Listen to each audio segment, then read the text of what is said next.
The U.S. Secretary of State Marco Rubio says Washington will continue its military campaign in Yemen until Houthi rebels no longer have the capacity to strike ships in the Red Sea. Rubio also insisted there was no way Houthis could attack the vital shipping lane unless they had support from Iran. His comments come after U.S. airstrikes on the Yemeni capital Sanaa killed more than 30 people. The U.S. has carried out a wave of powerful airstrikes, hitting dozens of targets in Yemen. Washington claims it is aiming at sites linked to Houthi rebels.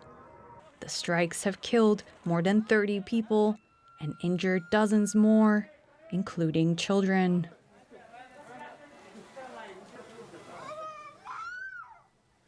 The Houthis are an extremist political and military group who control a third of Yemen's territory. They seized control of Sanaa in 2014 and fought against a Saudi-led military coalition backed by the U.S. The Houthis' ideology centers around its opposition to Israel and the United States. They've aligned with Iran's so-called axis of resistance.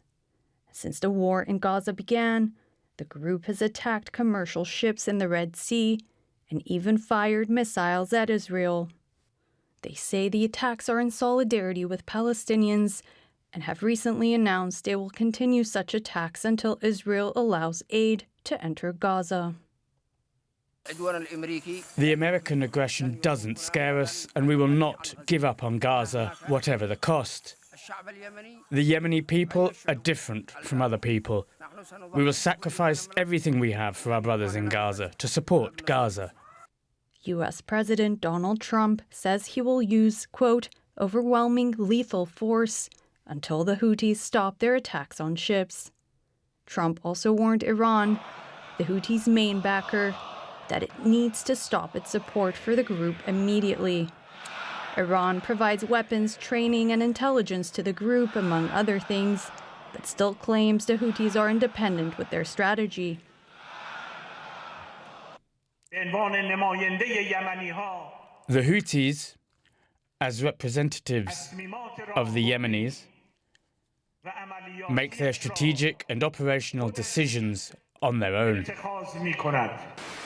The U.S. says it will continue the military campaign until the Houthis no longer have the capacity to carry out such attacks. It is unclear how a renewed bombing campaign against the Houthis would succeed, where previous American-led military efforts have largely failed. Let's speak to Elisabeth Kendall. She's a Middle East expert and president of Girton College at the University of Cambridge in the UK. Dr. Kendall, why these strikes now? I think there are several reasons for the timing. Ultimately, it's a recognition by the United States and probably tacitly also its partners in the region that we cannot continue tolerating a situation where the Houthis in Yemen are holding the Red Sea to ransom. It's these maritime attacks that began 16 months ago that the US and others now fear resurging again. The Houthis this last week said that they would restart their operations against Israeli shipping in the Red Sea, but we know that Israeli shipping has been interpreted very broadly, owing to Israel not allowing aid into Gaza. So I think the timing now for the US probably comes down to three things. Internationally, a desire to protect freedom of navigation and to preempt further strikes on Israel by the Houthis. Regionally, it wants to send a message to Iran to stop arming the Houthis and perhaps to suggest that Iran could be next. And then also domestically, it does seem that the civil war could kick off again inside Yemen, and putting the Houthis in a weaker position before that happens would be beneficial to the US regional allies.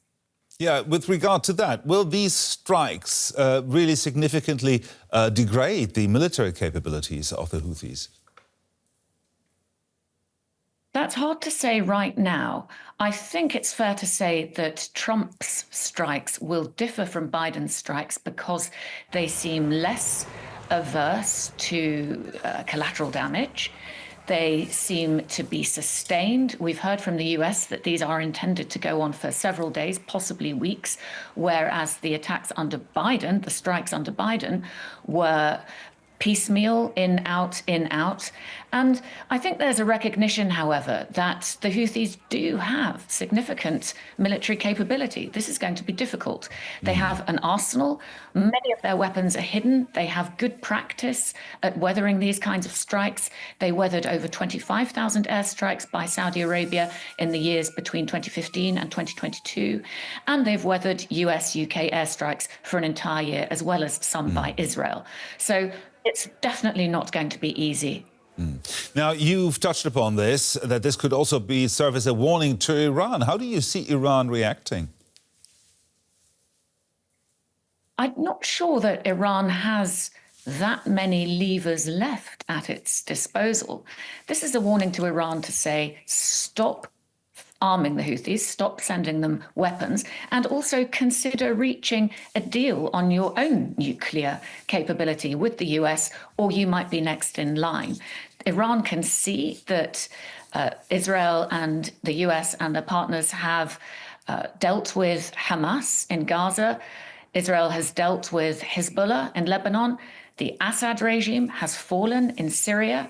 So this does serve as quite a warning. What is left for Iran to react with? Well, it still